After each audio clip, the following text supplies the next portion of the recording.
With this occasion, we want to thank you for returning to our channel, where we will inform you of any new information regarding the Daystar TV situation.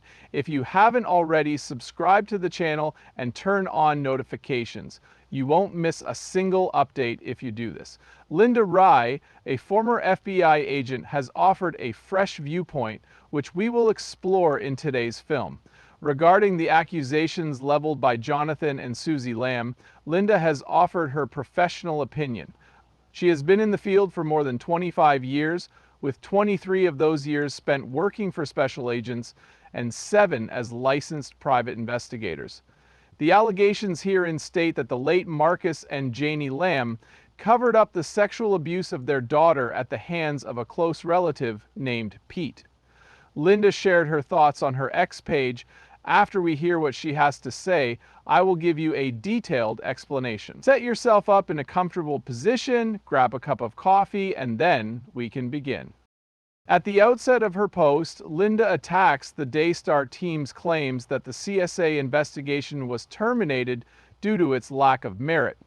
Evidently, she finds this claim totally ridiculous, and she claims to have decided to focus on providing more evidence for why she finds Jonathan and Susie's version of events plausible. Linda stresses that her findings are not reflective of her biases or assumptions, but rather the result of her extensive training and experience in spotting deception and misinformation. Throughout her lecture, she reiterates this idea multiple times.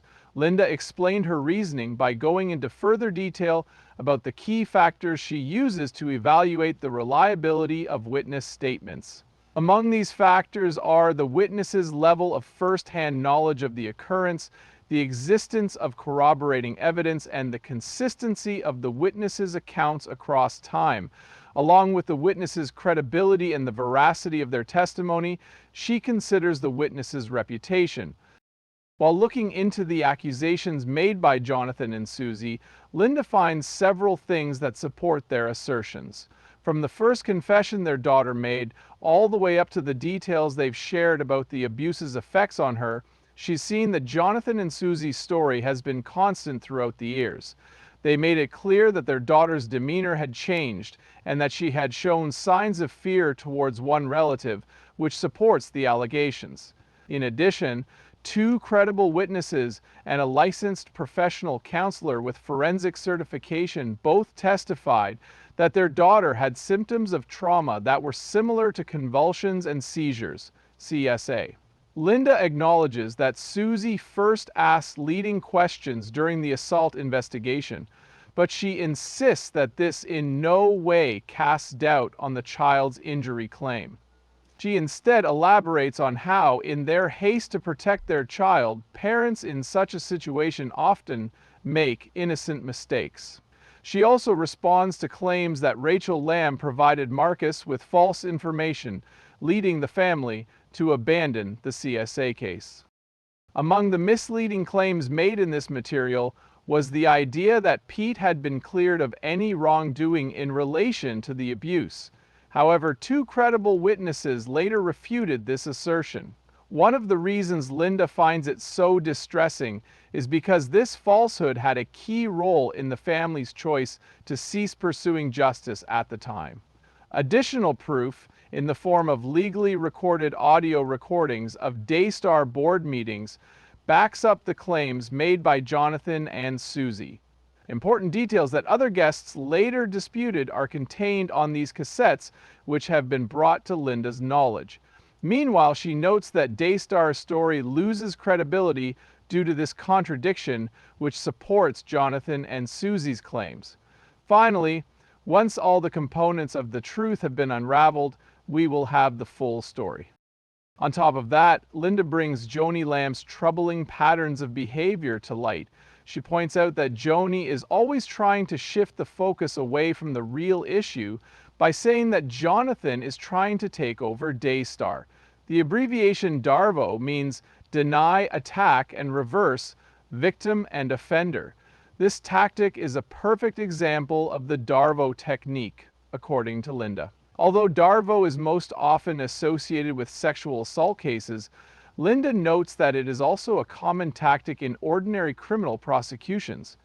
To add insult to injury, Linda says that Joni's habit of avoiding direct confrontation with the allegations and her delayed response only served to discredit the Daystar team's argument.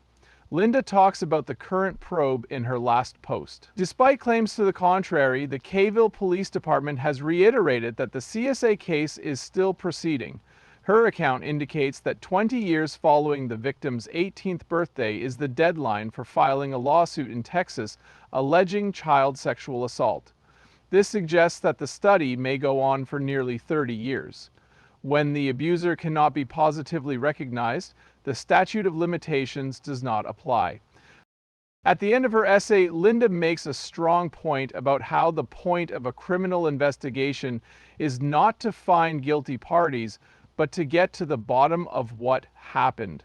No matter what path the detectives follow, she stresses, the most essential thing is that they find the truth. It is crystal obvious from this instance that Baby Lamb was a victim of CSA.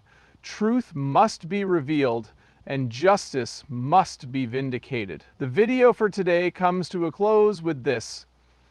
No matter what turns we encounter, we must keep praying for justice and seeking the truth.